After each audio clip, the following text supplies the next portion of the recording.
wafdi ka socda golaha guurtida xukuumadda Soomaaliland isla markaasina shafar shaqaha ku soo gaaray degmada Nisayla wafdigan oo ka koobnaa 15 xubnood isla markaasina hogaaminaya gudoomiyaha gudahoosaadka arrimaha bulshada ee golaha guurtida xukuumadda Soomaaliland xildhibaan Axmed Daahir Maxamuud Jirdi iyagoona kulan xog wareysi ah kula yeeshay barasaabka gobolka Salel Mawlid Maxamed Nuur isla markaasina uga warbixiyay barasaabka gobolka Nisayla baahiyaadka ka jira degmada Nisayla iyo guud ahaan deegaanadan hoos yimaada degmada Nisayla oo isagu markii la soo magacaabay uu dadaal badan ugu jiray sidii wax uga bedeli lahaa isagoona fursadan ka faa'iideysanayo ayaa waxa uu warbixino kala duwan ka siiyay gudida ka socda golaha guurtida xukuumadda weynaguna golaha guurtiga waa marjaca Soomaaliland noqoto halka markay maalinta soo gaadhaan waa maalinta ugu farxad badan waa dadkii loo baahnaa inay ummadda xaqiiqdooda iyo dhabtooda ogaadaan runtii waan ku faraxsanahay waxaan idinku soo dhaweynayaa gobolka Salel inaad xaaladiisa iyo baahiyihiisa iyo nolosha taalaad ogaataan annaga ka farxadaan bay noqotay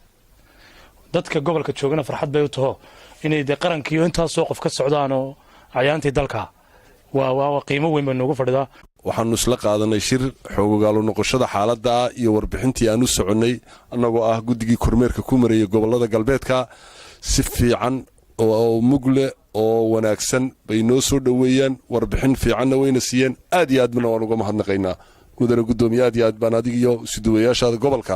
aad iyo aad baan kaaga mahadnaqaynaa xog wareysigaasi kadib ay la yeesheen barasaab ayaa waxa ay markii dambena kulan iyaguna sidoo kale xog wareysi la yeesheen gudoomiyaha dawladda hoose degmada Nisayla iyo qaar ka mid ah xildhibaanada golaha deegaanka ee degmada Nisayla markuu soo ilaado kulankaasi ay la yeesheen labada mas'uul ayaa waxa iyagoo safarkooda sii wata ee u baxan dhinaca iyo magaalada Luuyaado waxyaabaha ay halkaasi ka qabteen isla markaasina ay falanqeeyeen ayaa waxa ka mid ahayd markii ay gaareen magaalada Luuyaado ee iyadu ku taalo xuduudda u dhaxaysa waddanka Djibouti iyo Somaliland isku socodka labada wadan isla markaasina ay dhibaatooyin ka tirsanayeen dadka u soo xagaabaxa Somaliland isla markaasina ka yimaada dhinaca waddanka Djibouti oo ay sheegeen inay culays badan kala kulmaan cashuurta iyagu laga qaado dadkaasi marka ay ka gudbiyaan xuduudaasi iyagoona isla falanqeeyay cabashooyinkii ka soo baxayay dadka iyagu ka soo baxa dalka Djibouti isla markaasina u soo xagaabaxaya Somaliland isku socodka xuduudda dadweynaha u kala gudbaya Somaliland iyo Djibouti waxaana dadkaasi ku jira dad iyagu aan awoodin waxaana dadkaasi ku jira dad waaweyn dad xanuunsanaya iyo sidoo kale dad aan awoodin lacagaha laga doonayo marka ay soo galayaan xuduudda Somaliland waa Cali Axmed Diiriye Cali Dhagadalool wararka Ariel TV balada Nisayla